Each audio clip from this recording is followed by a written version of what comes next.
Hello and welcome to the Film Angle. I'm Alex, And I'm Chris. and today we've got maybe a slightly shorter episode than usual, just because it's the summertime. We're on holiday, we're chilling, we're Although you busy. wouldn't think it was summertime, it's absolutely hideous in this. If you live in the UK, you'll understand this.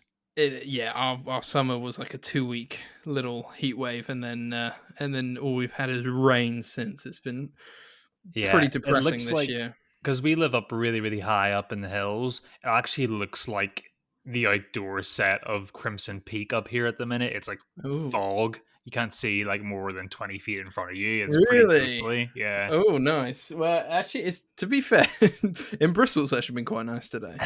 Yeah, this is a very British way to start the podcast, just talking about the Talking weather, about the weather, talking it's about the raining weather. cats and dogs. So let's bring it back to Mother Russia. Yeah. With the film that we're talking about today, Oh, um, man. is the well, we're talking about the next blind spot on our BFI Sight and Sound greatest films of all time list. Hmm. We are looking at today Andrei Rublev, which is also a kind of first for both of us in terms of the very highly kind of heralded director Andrei Tarkovsky. Uh, Yeah. it's our kind of first film of his filmography to watch. I've not ever seen any Tarkovsky film.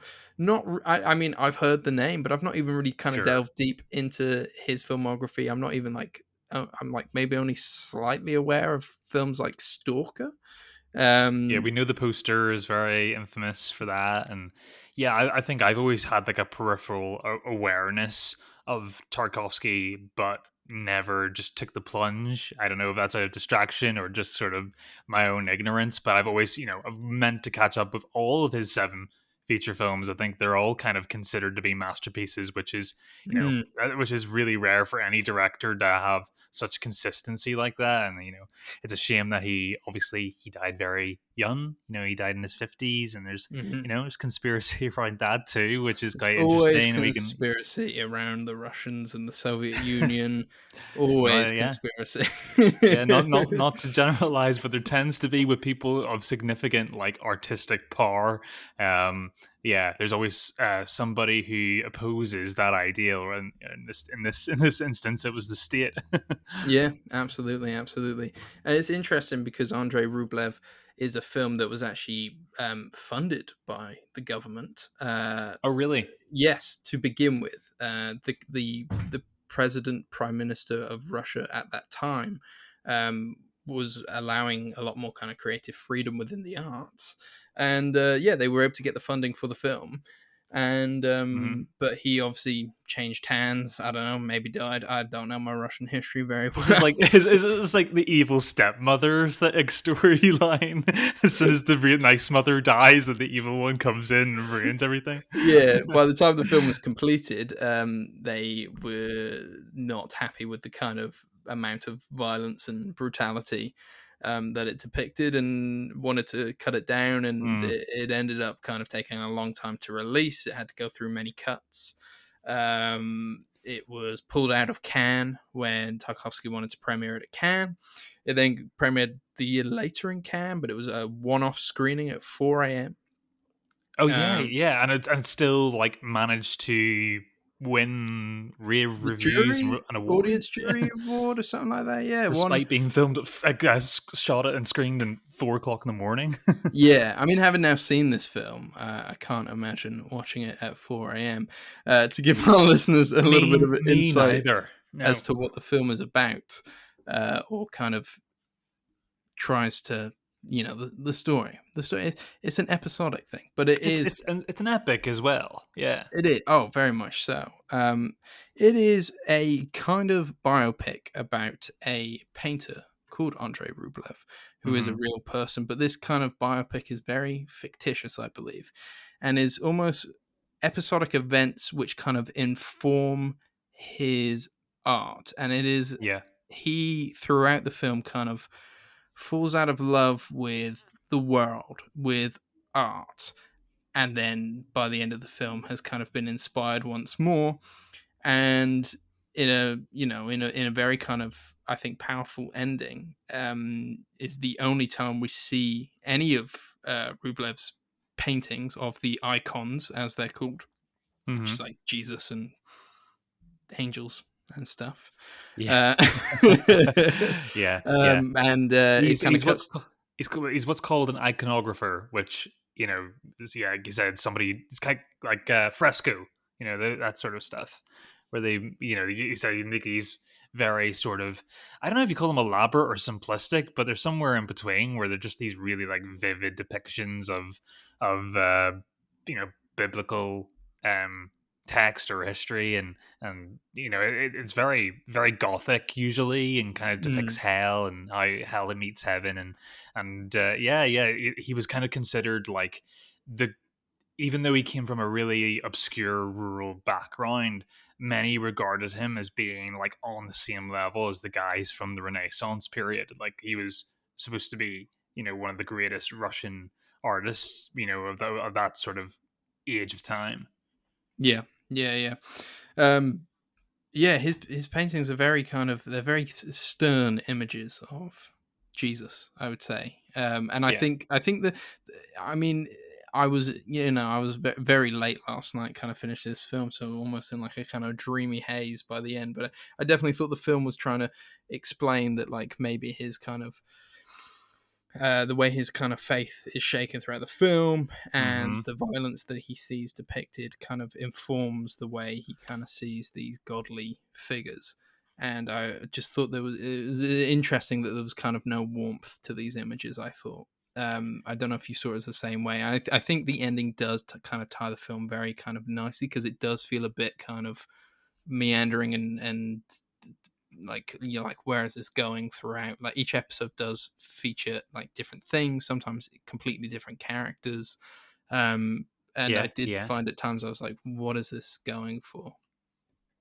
Yeah, there is a sort of aimlessness to the film that I think the whole time you're trying to grasp for a meaning.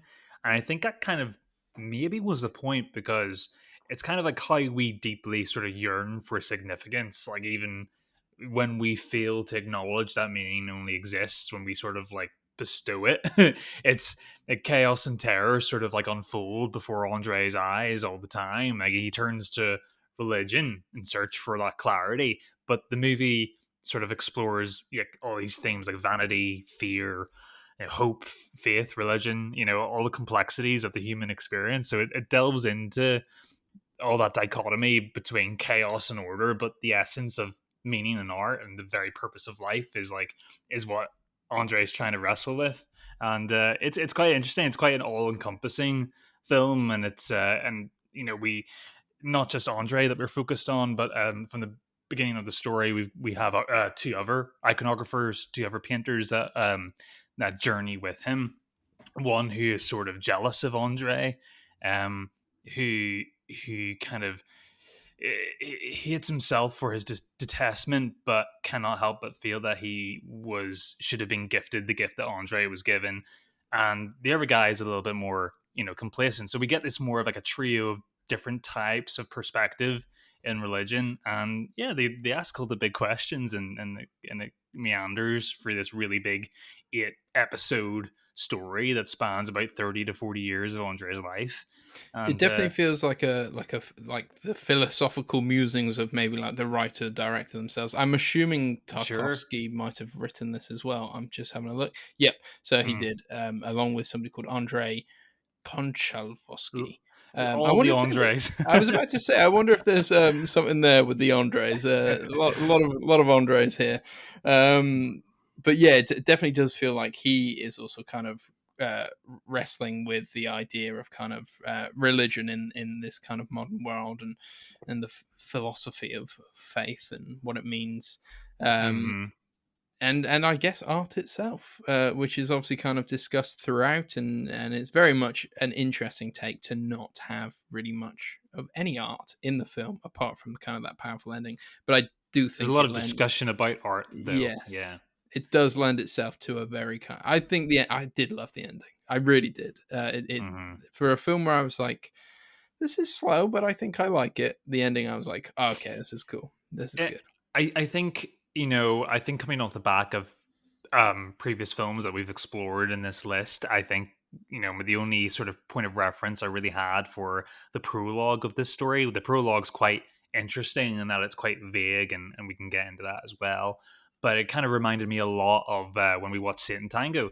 I Yeah. kind of got the vibe that this might have been a little bit more obscure in what it's trying to go for. It might not been as narratively or linear, driven as what we are usually used to. But actually, when you get into the sort of the core elements of the story, it actually does follow a pretty, easy to follow story that has those sort of not tropes of a biopic, but it definitely feels like a historical epic in the way that kind of functions as one. But except Tarkovsky's putting all this extra stuff into it, and it helps that it's it is stunning. I mean, Yeah. it's to see a movie from this period or that looks this way be such a it's such a wide screen event. I can only imagine what it would have been like to see this on the big screen. But the way he uses the camera in this film is it's so integral to sort of the movement and the sadness of the land, the mud, the rain, the snow, the sludge, the blood, everything. Is sort of like we get these 360-degree pans, or following these soldiers running upstairs, or horses falling off stairs. Yeah, let's get um into that later. yeah. This film is, the main thing that kind of stuck with me as a modern viewer in 2023, and perhaps might have, to a Russian viewer in 1966. Was 1966 this came out, or It was 1966? 66, yeah, yeah. 66 might not have been as affected as it, but the treatment of both people, but mainly animals, um, is a hard reality to wrestle with, especially when you read up about your suspicions. It's best that if you think something bad happened to an animal, just brush past it. Don't Google it afterwards, because your greatest fears might be realized. Yeah, yeah, it is a tricky relationship with animals on this one. Yeah, you do watch a horse falling down some stairs, and it's a really uncomfortable watch, and it's very much like that horse is real. Yeah. And yeah, if you Google it afterwards, there's a whole story about how they essentially took a horse that was about to be slaughtered in a slaughterhouse Hmm. and killed it on set, which is a Yeah, so yeah, it kind the shot kind of comes. It almost looks accidental on film, and I think that's probably what Tarkovsky was going for. It's this during this ginormous raid that's happening in the story, and the one guy is riding the horse up up the stairs, and kind of he leaps off the horse, and the horse tumbles and kind of doesn't fall on its back like a flight of stairs, and it just it kind of lands like stumbles down the stairs, then and then kind of like flips. lands on its side. Yeah, I've never Um, seen that before, and if like even in the Wild West films, we're used to seeing horses like fall over. Like I haven't seen anything like fall like like a height like that. I'm like, how did that thing get back up again? But it kind of came. But when I read up about it, it turned out that Tarkovsky shot it in the neck off camera, and uh, then kind of used that to sort of implement a spear wound shot into the horse afterwards. It's this sort of like editing yes, trickery. and this was this was filmed, and then it was one of the elements that was cut after kind of the kind of current government of that time wanted to kind of censor, because that battle is quite brutal. Yeah, even before that, Um, yeah, but a lot of we it see is a cut. we But see Tarkovsky's happy with that cut. I forgot to mention as well, the cuts that he made, he still thinks of this version of the film that we watch as the definitive version yes, of the this is film. director's cut. Yeah. But yeah, the cut of the horse actually being killed is not in the final film. However, yeah, it was filmed, which is I imagine some might try and say, I was off to the slaughterhouse anyway, Yeah, and but it then got taken back, and obviously whatever, I guess, packaged into horse meat or whatever. yeah, it was used Um, for commercial use afterwards. Yeah, but it doesn't feel good. yeah, yeah. But we are watching with very modern eyes. But I think animal cruelty's come a long way in the film world. But even to this day, horses seem to get the. I think they're just such big creatures and they're clumsy, and they just kind of die easily. I think, which is a shame. Yeah, I think it's just a thing I have in myself. It's like I'm so shocked. I'm such an animal lover, and I know you are as well, Alex. It's just so hard to just witness something like that. You know, you put your own humanity into moments like that, and you kind of personalize that sort of stuff. But yeah, I just it did stumble me for a moment, and yeah, just be warned if you're ever going to catch up with this film that there is that sort of stuff in this. I mean, there's a shot of a cow on fire, Yes, that but cow did survive. I know something yes, about this. It did survive. yeah, So I they saw it was covered with an asbestos it was covered with asbestos. coat. We shouldn't laugh, but I guess asbestos. They didn't like we didn't Uh, really know the dangers of asbestos in '66. I I guess, think it's and the double entendre of just how like ridiculous asbestos is and how ridiculous it is to light a cow on fire, and then and how ridiculous it is to light asbestos on fire. The funny thing is, when I was reading up about that, I was trying to rack my brain back, and I was just like, "Stop laughing." I was, oh man. I was trying to think. I don't remember the cow being on fire. I don't remember the shots. Oh. Yes. I'm sorry. I'm sorry. I'm not laughing at the. I You feel so. weren't I laughing feel at the terrible. cow. I just wonder what happened. The Did that vegan cow alert know it was on cow. fire? Like, did it like have any idea? Um, It's like, yeah. what the hell, man? What? Yeah. What is going on here? And that's just like that's the thing. I'm witnessing like. And these, same with Sit and Tango, where I've been on board with this thing for like 2.5 hours, and it just threw something like that, and it just it's hard for me because I really appreciate the art, and I think the human spirit is such an important thing to discover, but the expense of of animals sometimes it's so hard to kind of wrestle with that. Is our own quest for art and humanity more important than the welfare of animals? I would disagree with that sometimes, but then I also I have to wrestle with being in the context of a country I've never been in or lived in before. Its relationship to animals is completely different back then. I certainly wouldn't support it now. I would No. condemn a film that came out now that did that. But it's a hard thing to wrestle with because you're watching greatness, and it's just you're constantly a battle. But you have to compartmentalize that, because I'm sure we enjoy many films that happened on that just weren't shot with the stuff that we see in here. You Yeah, know, man. I think the difference with this is kind of like this and Satan Tango. It's very much in your face. Now, obviously, I think there's a better argument to be made Exactly. for Yeah. Satan Tango that potentially it was all safe. It looked uncomfortable, but potentially it was all safe. Here we know for sure a horse died, and they did light a cow on fire. With an asbestos cover on it, the cow did survive. We've got to add that the cow did survive. Oh, Um, I'm just it, picturing the horse from the horse alien from the first Avatar movie, but when it runs through the forest and it's on fire. It just kind of reminded me of that. I shouldn't laugh at that too. That poor horse probably died. yeah, yeah. Yeah, it's interesting, isn't it? And it is a film that's like it's interesting because it's a film that's so in touch with kind of the environment and nature as well at the same Hmm. time. Yeah, Lots of kind of was it geese or something that were kind of, or doves that are kind of flying over yeah. the battleground. We see like a really lovely shot of that as they're kind of ravaging the cathedral. Um, you know, I'm trying. There's definitely other ones. There's definitely a snake somewhere. The kind of There's paint flowing into the water, like all this kind of. There's a lot of kind of environment, and mhm. I don't know. It's just interesting. It's just interesting to see the kind of difference between the two. But yeah, I don't know where I'm going with that point.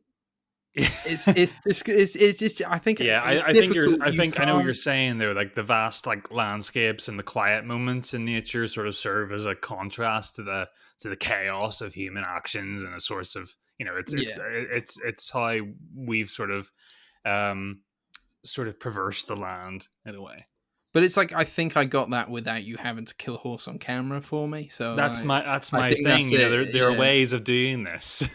you yeah, know, yeah, yeah. So But I yeah, don't think Tarkovsky's a guy that does, certainly does things by half. I think he wants you to be both sort of, it's that sort of. I think the one of the main chapters for me that kind of stood up was when Rublev is sort of has a moment of being sort of lured by the whole there's a group of pagan people who are living by the water and they're all naked and having a pretty good time I and would probably say my second favorite episode in the kind of structure.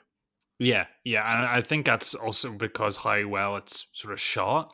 It's very striking to look at. This sort of nighttime river scene with all these torches and just legions of people layered out through the land and the river, and yeah, and Andre's never seen anything like this in his life. I think, and he's sort of lured by just sort of the appeal of it. It's a freedom that he and the people he's surrounded with are seldom sort of used to, and I think it's kind of like a yearning for like a Russian yearning to have at least a little bit of taste of the forbidden fruit.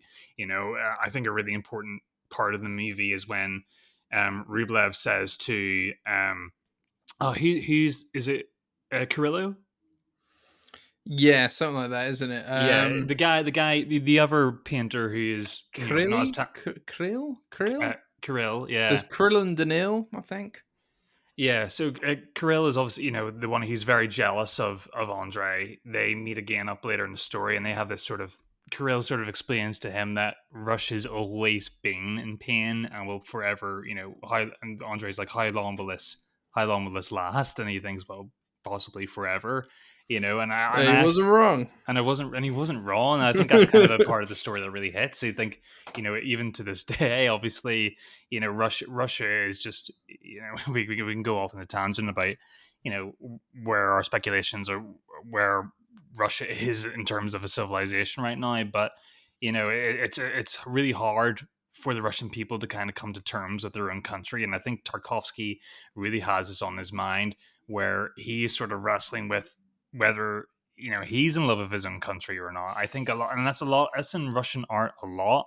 I think a lot of people really yearn for some sort of brighter future for the country, but are completely sort of disappointed constantly by the powers to be, or Russia's just sheer poverty. But it is captures this, what a Western sort of eye perspective of what a sad, you know perpetual sort of existence would be like. And I must say it's not a good advertisement for Russia. It's not like No. every time I see a depiction of Russia in a film, it doesn't go up to the number one on my holiday list.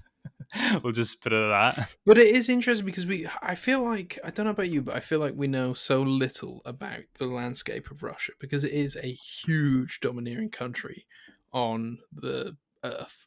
Like the Yeah, amount of, it's probably like, I, it's geographically the biggest country, right? yeah, absolutely. Yeah. And I kind of, part of my fascination with this film was kind of looking at the landscape. And just thinking, like, because most of the time when we visit Russia in films, we're just going to Moscow, like that's it. Hmm. And I had a quick look on my Yeah, you letterbox see to the see if I'd Kremlin. seen Yeah. any other Russian films. Turns out I haven't, apart from one, which was Jack Ryan's Shadow Recruit, the Kenneth Branagh film, which I'm not sure Yeah. how that's a Russian film, but I guess partly funded by a Russian organization or Yeah, something, maybe. it was But it that was a little also feels small like art a house very film. American film. It's a CIA based Yeah. film, so I'm very, very confused by that one. But clearly had some kind of Russian backing somewhere along the way. Hmm. But yeah, I'm always fascinated. I think there was a documentary. I can't remember. It was a comedian or someone going around Russia. I'm always fascinated by just like looking at the landscape there because I just feel like we're not allowed to see. Well, not that we're not allowed, but we just don't see a lot of it on kind of mainstream media. I couldn't tell you. Look, it's so vast that obviously it's got many different landscapes, but like just to see I some think the of it. majority of it would just be, my understanding of it is that it's probably about 80% rural, right? Yeah, You know, yeah, yeah. it is just it's I, I think a teacher to me said I think a teacher in our school had been to Russia before, and one of the students in our class asked him, what it was like, and he said, that field over there. So just imagine that as the size of a country. Yeah. So but I imagine there's so much more. I think the movie actually captures the landscape, and whilst being in a dire way, it's beautiful too. I think those scenes where we get the snowdrops kind of landing on our characters, and then we just get these pans of these sort of really like Mm, rolling hills and these forests. There's something very tactile about the yes. land, and it feels scarred, and he manages to capture that in a beautiful way, Yeah. which is kind Especially of as hard well to do. because it's it's the Middle Ages, it's medieval times. Yeah, not a good Again, time to be around. I mean, like not we're watching no. Japanese movies where, like, if you were in Japan, it wasn't a good time to be around either. I mean, basically, if you like pitchfork straw for a living, just I would be turning around every 3 seconds because chances are someone's going to come back behind you and snap your neck off of a sword. Yeah, yeah, it's a very kind of brutal landscape. But I do think it's interesting because I don't know anything about medieval Russia, and maybe that's my ignorance or what. But I just, again, I was kind of fascinated by the look and style of the film in that way. Hmm. Again, I can't speak to the realism or kind of historical accuracy of what Tarkovsky was displaying, but Yes. I was intrigued nonetheless. And the talk of the Tatars who were coming in and Yeah, wiping that out sort of Russians, and Mongolian influence. yeah, There's constant. I think for that, like, sort of was like a 200 to 300 year period. The Mongolians were just like permanently barraging yeah, Russia with invasions, and there was like alliances, and there's a real complicated history there. And I think maybe if you're Russian, or whether you're really clued up on your history of that time period, you're going to get a lot of subtext out of this film, and I imagine like there's a lot of thought put behind this, and I think it just speaks volumes for him as a filmmaker that he managed to make us uneducated in the ways of Russian history. We were still able to kind of find a lot of meaning out of it, and I think that's pretty good, and not get lost in the whole text. Would Do you want to know what I was most fascinated by, and was also my favorite part of the film? This was my favorite episode, I guess you could say, was the bell, Mm, because I can see why, the final Andrei chapter, Rublev yeah. was kind of brought back into wanting to create art again after watching the bell be created. I was absolutely fascinated because it had never once crossed my mind to think, like, how do they make bells in medieval time, and then not just small bells, like giant, humongous bells. And I was fascinated by the whole process. I was in the film Same, then. I was loving it. same. Can I just say something though? Not worth it. What do you mean, not what created the bell? What the All this pain and turmoil and people getting whipped and yelled at each other, and yeah, no, I'm joking, of course, but like the final reveal at the end when we do see the bell come out of its cast molding is like a real sort of shred of relief, right? It is like Yes, it is this sort of like it is this mud and sweat, and clay. yeah, it's sort of like just this sort of embodiment of work ethic and what that can achieve for you. And for this, I think for this kid, I think Boris. Boris, yeah, I think that guy's the guy who plays him, the kid. I think he's pretty like a big deal now in Russian cinema. I think he's like head of like some independent cinema board or something like that, and I think he No married way. he married one of the lead stars from a lot of Karkovsky's movies. Um, so yeah, he kind of grew up to be a big thing. But yeah, he is obviously a bell maker, but both of his parents have been killed. I think have they been killed or have they died of disease? One or the other. Um, Both. yeah, both. A disease holding a gun. Yeah, so um, obviously, yeah, the Grand Duke comes across him, and they commission him. He's the only one in the land that knows how to make a big bell. So he's sort of like kind of forced to do it, But and he also lies about how much he knows how to do yeah, it because at first they're like, "Oh, your dad's not around. We'll bugger off," kind of thing. But then he's like, "Oh no, he told me the secret. He told me the secret." mhm, yeah, And they're like, "Okay, well, I guess you better prove your worth," kind of thing.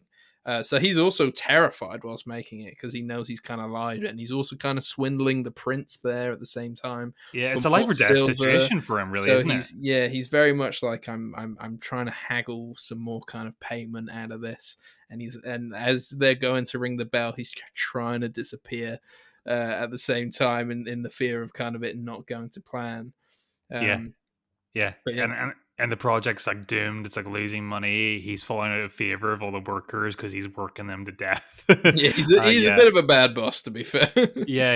I wouldn't want him being my line manager. That's for sure. Uh, Um, but yeah, it's pretty interesting. And obviously, Andre is like he as an elderly gentleman is kind of stalking and kind of shadowing this whole thing and watching the whole process and spending a lot of close attention on Boris the kid especially. So yeah, it becomes a sort of like full circle thing for him. Obviously, like you said earlier, Boris, not Boris, sorry, Andre has a vow of silence, which is Yes, yeah, yeah. After seeing, to kind of seeing the brutalities of Vladimir as the Tatars come in and kind of just pillage and rape their way through uh, the city. I guess yeah, is it a city? I don't know. I guess it's got a cathedral, so yeah, it's yeah. a city. It's the city of Vladimir, isn't it? Yeah.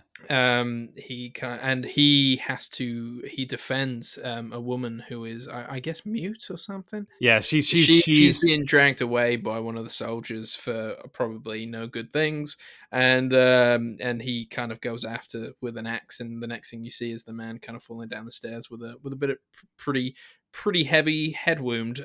So he is obviously horrified by what he has had to come to, horrified by what he's just witnessed in terms of the city being pillaged, and vows a kind of a vow of silence. Vows a vow of silence. I don't know if that's how you say hmm it, but yeah, that's what he yeah. does. He does. He do no talking. Yeah, kind of. I can see why Scorsese was sort of like maybe influenced by this. Maybe when he made Silence. Maybe.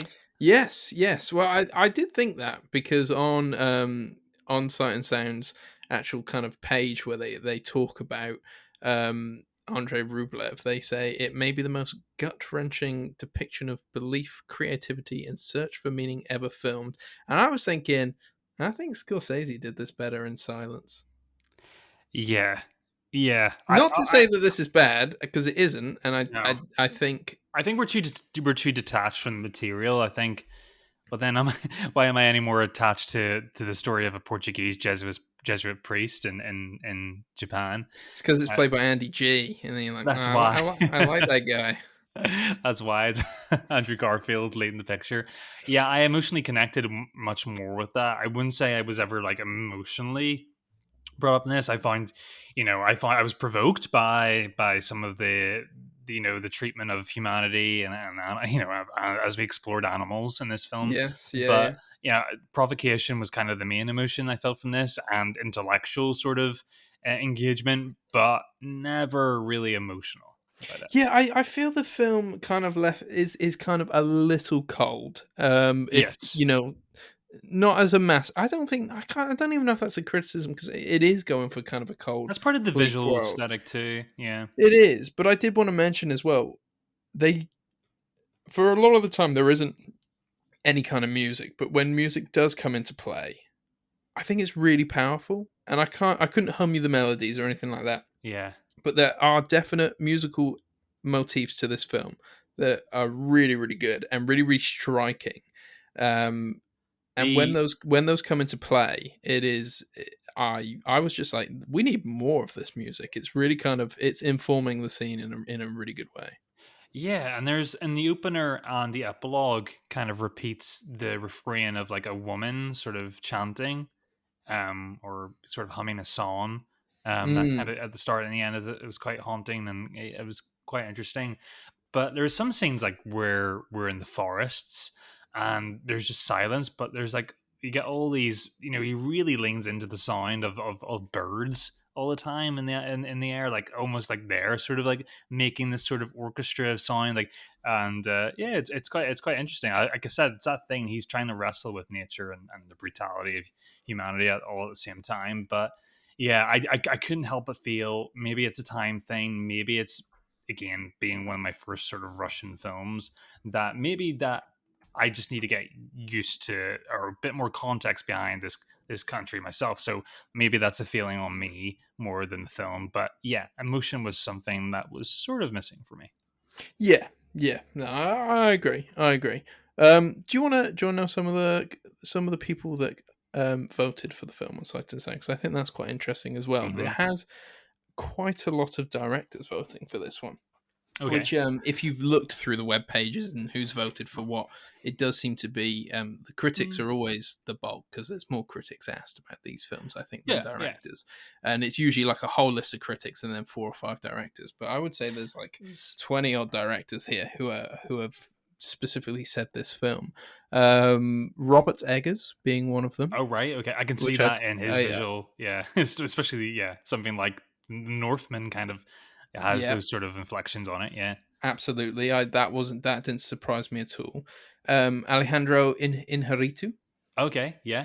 David Lowry, Yeah. Yeah. That's interesting. Richard Eyre, uh, uh, There's, uh, Olivier Assayas. Is that the French film director was it? Yes. Olivier Assayas? So yeah, I thought those were kind of like interesting names to pick One out. he didn't. I don't know if she voted for it, but I know Joanna Hogg puts a lot of importance on this film. I think she said like watching this film was like one of the most sort of like monumental moments of her life. Like it was a real awakening for her as a filmmaker, Oh, which I interesting. She find. didn't vote for this But I one, know she but made a con. I Yeah, mean, she's only got like 10 to choose from. But yeah. yeah, yeah, no, that's interesting. That's very interesting. I'm really like, despite I no, actually, I was about to say despite not loving this film, but I did still really like it. Um, really interested to see the other Tarkovsky films that come up on the list. And he seemed to Um, be very experimental and didn't stick to one lane. Like all of his films no, seem to have a completely different flavor to them. So that's why I'm yes, excited. But I'm still have excited that, for that reason. It feels almost like Russian. Um, you know. can't remember the name. he, Russian Stanley Kubrick. You know, like Kubrick didn't stick to Oh, one sure, genre. yeah. I think also because I'm literally staring at the Blu-ray case right now, but I have Solaris to watch, and I know that that's sort of like Ah, Solaris is is could be kind of compared to that sort of aesthetic that Kubrick had in 2001. So he kind of played with sci-fi quite a lot. I think Stalker is also a sci-fi mashup also. So yeah, I'm really excited to catch up on his other mm, films, and especially considering that they're all lauded as well as this film. So yeah. and we will be discussing Karkovsky more because we have more films on the list. Absolutely, it was a good first foray for sure into his kind of world.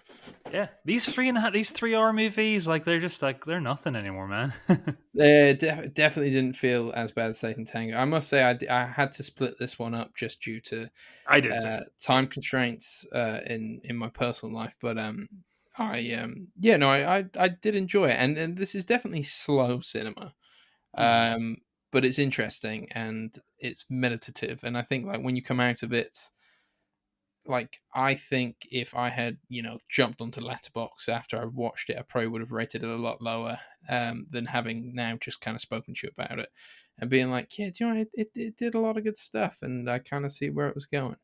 You kind of Yeah. need that with these kind of films that are a bit more kind of thoughtful or kind of deep. And you need to be in a certain mind frame to watch them too.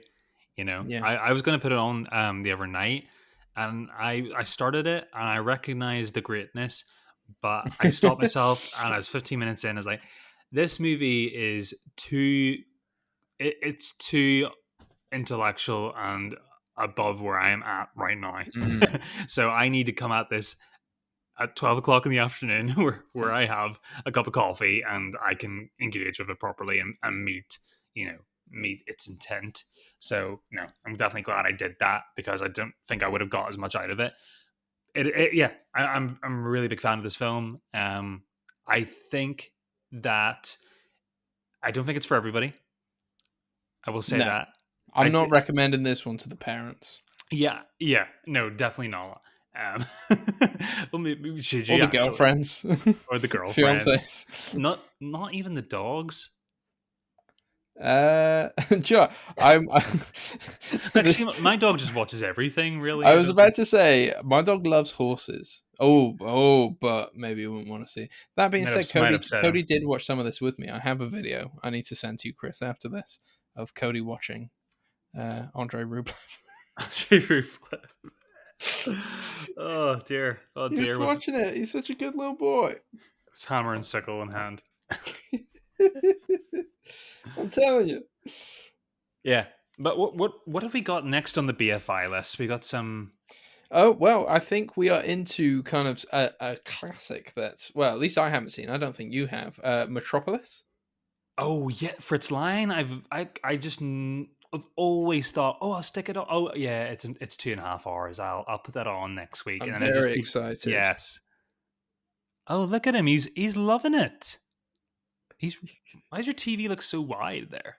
That's the projector. Oh, is that the projector? That's a Yeah. really cool way to watch the movie. I know this is a visual thing, but Alex is showing me like he's showing me. I thought it was a TV there, but super super wide, which is awesome for this movie because it's a really really wide movie. So that probably Yes. was better than even So me I know watching it's it over really TV. awful for podcasts. This is me showing Chris a video of my dog, which just sounds like a loser move anyway. Yeah, Um, it but does yeah. actually. The way you shot, it just looks like Cody is sitting in the room by himself watching Andrei Rublev.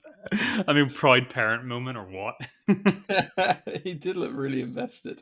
Yeah, sorry, I got us off topic there. Metropolis, very much looking forward to Yeah, Metropolis. again, One of those kind of Fritz Line's classics I should a have blind watched. spot for me as well. Like I haven't Yeah. seen, I haven't seen M or any. I'm pretty blind on that filmmaker, so I'm really really excited to see that. Especially like how, its depiction of it was kind of the original big budget sci-fi movie. So that one's really really exciting.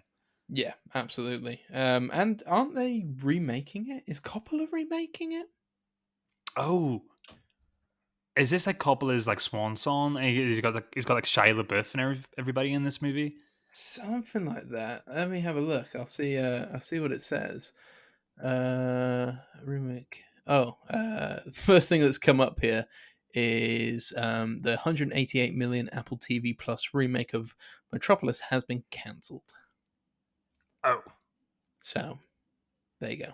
is Maybe Is it was. Coppola making anything? Maybe it wasn't Coppola. I Oh, thought right. I get it. He's making a movie called Megalopolis. Megalopolis. Yeah. Okay, just sounds like it. With Aubrey Plaza, Adam Driver, Shia LaBeouf. Yeah. Ooh, Lawrence Forrest Fishburne. Whitaker, Jason Schwartzman, John Voight. Dustin Hoffman. Yeah, John Voight. Trump supporter John Voight. Yeah. Yeah. Yeah. Yeah. Interesting. An architect wants to rebuild New York City as a utopia following a devastating disaster. Interesting. I mean, when Adam was the last Driver's time first Coppola made a build. film? So, I don't know. He does things, but they're just not as he's not as big a filmmaker as he obviously once was. But he likes to experiment a bit. Now I believe. Isn't he one of those guys that like he just kind of lost it, like post Dracula? Like he just, I Uh, remember as a kid watching that movie Jack with Robin Williams, which was like really just completely misjudged, and then I think like everything afterwards was just well, sort of no. I could tell you his films after that: The Rainmaker in 1997, Oh no, that's supposed to be quite good. Youth Without Youth, Tetro in 2009, and Twixt in 2011. Neither of which I've seen. Okay, okay, maybe he's got it.